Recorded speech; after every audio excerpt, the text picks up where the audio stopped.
Now, we've talked about a lot of big things tonight, okay? A lot of big issues have come up, but let's talk about the biggest issue that I'm sure is on all your minds right now. What the fuck happened to Weezer? Let's get into that. What the fuck happened to the greatest rock band in the world? What happened to them? They were my band. Yep. I was gonna think of something, but then I heard that. I was like, yeah, no, I think that's the best one I'm gonna get. And in fact, I had my own. Yeah. Remember that time where they thought it would be a good idea to dress up as the Village People for the cover of the Red album? Remember how that was a good plan? Remember that time when Lost was popular and they wanted to put Hurley on the cover and everyone really had no idea what the hell they were thinking and it was one of the worst album covers of all time? Yeah, I think we all remember that time. Remember that time when the album Ratitude came out and it was one of the worst things you've ever heard? Yeah, I think we all remember that.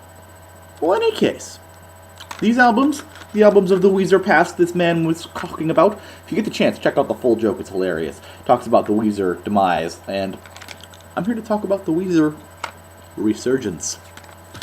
Spoilers! Anyway, I honestly think that you'll be surprised, Weezer fans, because I have come to expect this with every Weezer review, and so should you. Anyway, here's a new one. Yep, the ridiculous album covers keep getting more and more ridiculous. Don't expect that to ever change. But what has changed? They're actually trying again. So there's that. When you write a Weezer album, it's kind of funny because it always ends up with the review being not anything that's actually important because you just review the lead single and it's like, ha, the rest of this is terrible. Or the rest of this is average. I mean, come on. I'm not wrong here. Go back and think about Make Believe for a second. Anything other than Perfect Situation in Beverly Hills actually matter? This album right here, this funny one, actually was set out to change that. And, they always think that they're going to be better, but I don't think they actually tried. I think that's it. I think they're always very good songwriters. I just don't think they've ever actually tried since then, because they didn't feel like they had to. But they did this time. They wanted to go back to the albums of the Blue Album and the Pink Album, Pinkerton, so they actually went and hired Rick Ocasek, which is the first time since the Green Album. So, again, I think they're trying. So let's get into some history of some amazing nerd rock band. One of the first ones, aside from maybe The Descendants. Weezer, they're an American rock band formed in Los Angeles in 1992. They consist of Rivers Cuomo, lead vocals, Patrick Wilson, drums, Brian Bell, rhythm guitar, backing vocals, keyboards, lots of stuff, Scott Schreiner on bass, and it's... I suppose Weezer's also got the guitarist. Cuomo Rivers does that as well. Anyway, they've done a lot of work. Anyway, the band actually started up with vocalist Rivers Cuomo, Patrick Wilson, Matt Sharp, and Jason Cropper in 1992. And they had their first practice on February 14th of that year. Their first gig was... yeah, this is actually true. It's kind of crazy. Their first gig was opening for Keanu Reeves' band, Dog Star, shortly after. Keanu Reeves. Yeah, that Keanu Reeves. They signed on to Geffen Records on June 25th, 1993, and recorded their debut album with Rick Ocasek and the Electric Lady Studios. Cropper left the band and was replaced by current guitarist Brian Bell. Weezer also referred to the Blue Album was released in 1994. Geffen originally did not wish to release a single to see what the sales could be generated off of word of mouth alone, but DJ Marco Collins of Seattle radio station The End started playing Undone the Sweater song, leading to Geffen to release the first track as the single. The video was directed by Spike Jonze. I'm sure you've all seen it. It's great.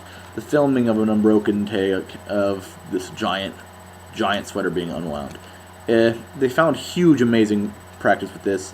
Buddy Holly, Happy Days, remade Arnold's Drive-In. I mean, this was a big thing. Weezer was the biggest thing there was. And the third single, Saying It So. Oh. This album was certified triple platinum in the United States, making it the best-selling album, and it still is. After that, in 94, they took a break from touring around there, and they began working on the demos for the second album, a space rock opera titled Songs from the Black Hole that would express mixed feelings about success he was having about being lost in space. Weezer developed the concept in recording sessions, and at the end of the year, they started studying at Harvard University. When his songwriting became darker and more visceral and less playful, they abandoned the album, and it was never seen again. Too bad. It sounded interesting. But anyway, the second album, Pinkerton, my fellow friend right here, was released in 1996. My favorite album by Weezer. Truth. El Scorchio, The Good Life, The Pink Triangle. The album's title sparked a legal challenge of Pinkerton Securities 2 days before the release, which actually ruled in Weezer's favor. Pinkerton did badly, though. I think it's because it's darker and it's more abrasive and there's actual emotion in this. And it was rated as one of the worst albums, which is crazy because it actually becomes loved. It's become one of the most beloved albums that was hated. It was so hated. I mean, it was hated a lot, so much that Kumo didn't want to do this anymore. Like, he just took years and years off, and I think this is when he just gave up, stopped trying. Because when the Green album comes back in 2001, they reunited, and it just doesn't feel like they're the same band anymore. They were broken.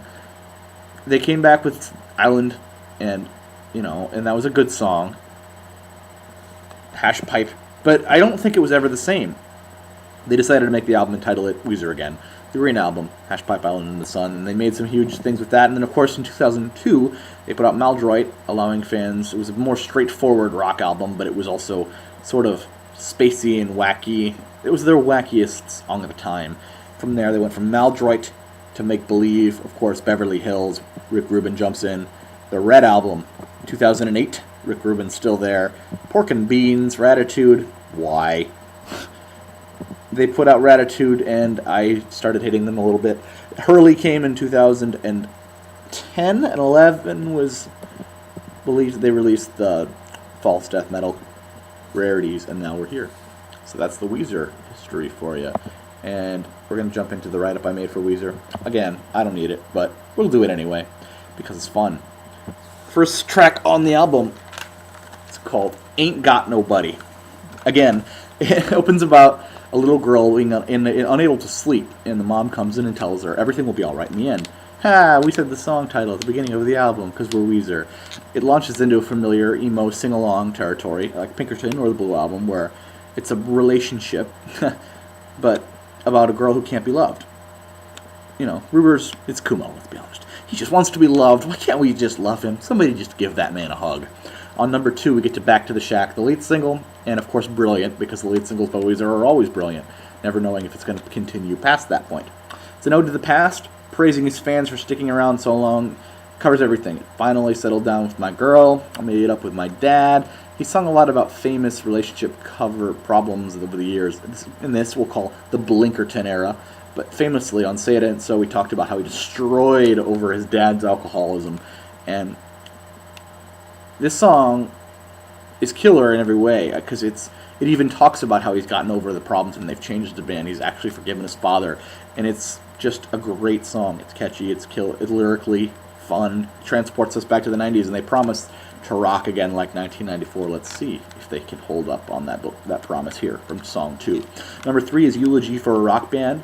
This is the song that, of all the rock bands who are no longer at the peak of their careers but still sing along to all their old songs every night, and it's some serious balls to admit openly that we're not making the same classic music that we used to. I mean, even if everyone else knew that, which we did, this fact that a band would actually openly sing about that on one of their songs, it's huge to actually do that. It's from the fans' perspective, more so, I think, from a band that can no longer put out good material, but we still show up every time to sing along to their music. A band that doesn't have good music anymore. Linkin Park. Anyway, great song. Lonely Girl. Sound familiar, anyone?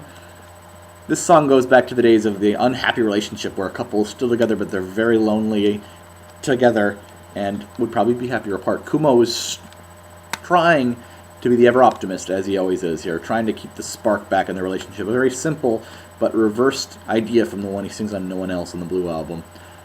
From there, it goes into a different direction. I've had it up to here. This song opens with a raw guitar line and falsetto from Kumo's, and he talks about how the relationship doesn't work because he gave it everything he had. I tried to give my best to you, but you plugged your ears. Now I can't take no more because I've had it up to here. Yep, that's the line. And they may be older now, but they still revisit the past. It seems like the relationship problems are either still exactly the same, or this is just them looking back on the past and thinking about what happened. Then we get to song 6. The British are coming. I like Weezer to make a song that makes absolutely no sense in the context of the rest of the album. It doesn't fit. It just doesn't. Unless I'm missing some metaphor, some clever play about it meaning something. It's about the Revolutionary War. Not about relationships like the rest of the album. Not even close, unless you count the Bonds War, but that's stretching it. Anyway, it's a great song. It's a highlight on the album, in fact. I really like it. From there we get to Da Vinci. This song is the start that reminds you of kind of Buddy Holly's opening. It's a happy-go-lucky, over-the-top fun song. At the very beginning of the album, he was unlovable, then he's trying to save a failing relationship, then he's giving up and moving on. And now he's found a new girl, and he's gushing about her to everyone that'll hear, and people want to run away while he does this. Here's the chorus. Think about the player that leads this line at the bar. Even Da Vinci couldn't paint you, and Stephen Hawking can't explain you. He knows how to woo women. I'll tell you that nerd. Anyway, from there we get to Go Away, which is a very 50s rock song feel to it. It's actually a duet between Kumo and guest vocalist Bethany Constantino. It's a couple constantly fighting and battling back and forth. As the song goes on, they fight with each other through the choruses, and they get back together, and they're happy, and then they fight again. And it goes on through the entire end of the song, and then they decide to be together, and they're happy. Or they don't. I don't know. Anyway, Cleopatra on Song 9 opens like a folk song with a harmonica before going into that usual Weezer direction of alt rock, or dad rock as you'd call it. I'd hope you wouldn't, because I like Weezer, and I'm not a dad. This song it's good. It's about breaking away from a controlling relationship. Like I said, Weezer has some issues with relationships. He gets to this catchy, angry section talking about her getting older. It's like him basically jabbing back at her for holding him back. 5, 10, 15, 20, 25, 30. You're older and older. This is another really catchy song, and it's an album highlight. I love it. It's just great. Foolish Father finds Kumo in a very different position than he was singing on Say It Ain't So. He's actually trying to get a friend to forgive their father because he did the best that he could. Something that I would never picture him saying. He's had trouble doing for years. He's really changed here. The start of the chorus is a straightforward rock line before diving into that huge chorusy pop hook that we're used to from Weezer. Surprised me. In a good way. It's 3 songs at the end that are being called the Futuristic Trilogy. Wasteland, Anonymous, and Return to Ithaca. They're great. It's like always, in the classic era of Weezer, we've got the closing album song is always amazingly beautiful and melodically puts a good cap on the album. On the Blue Album, we have Only in Dreams, which is one of the best songs they've ever written. On Pinkerton, we've got Butterfly, which is another amazing song. And then this is to be another classic Weezer album that has to do that simple formula again. And it does. The last 3 songs are amazing. They're mostly instrumental. The first one starts with a beautiful, epic, slow building guitar solo that we follow. The second one starts with a piano and Kumo singing along quietly, some snare kicks as a huge build to a chorus about being anonymous, and then it comes back to a guitar solo before building again to this huge part at the end with both the chorus about being anonymous and the verse where he finds out the name of the girl and the guitar solo blasts out, battling with him. And the last one, Return to Ithaca, the last section, starts off with 2 guitar lines like dueling against each other, and then dives into this huge like space rock epic, like Interstellar coming out. It's this, I love it. It's a space rock trilogy. It makes me wonder if this is any of the recycled material from that time period, like from Song from the Black Hole that we never saw, because if so, please release the rest of it. It's awesome. It kills the end of the album, and it's amazing. This is probably the best Weezer album since Pinkerton. Huge of me to say that, but I honestly believe it is. Somehow, Weezer have delivered on their promise on Back to the Shack, and they've rocked out like it's 1994. I mean, it's not going to be as good as the first 2 albums, but the fact that they came this close and made this good of an album, there's some real try here. I feel like a lot of people think it's because this album, he really put a real emotion into it, but I don't think that's it. Because yes, there's some real emotion here, but there's also some strong insincerity on moments. I mean, the British are coming. Think about it. The British are coming is nothing with emotion. There's some really disconnected moments on this album as well, and I think this works in their favor. The method of the mixing real emotion with also complete insecurity on songs might be the future Weezer are looking for. I'm okay with that. Usually it was complete insincerity, just, I don't care. I'm going to go do whatever I want to do, and you'll deal with it because we've always been dealing with it. But here they're trying, and they've mixed it together with not trying enough that they come up with something that's just so Weezer that it works. 4 to 5 stars. I would say check out Back to the Shack. Check out, I've had it up to here, The British Are Coming, Cleopatra, the Futuristic Trilogy. Thanks for listening. Hopefully, this will be the last album I review on a terrible web camera. HD. No promises, but hopefully.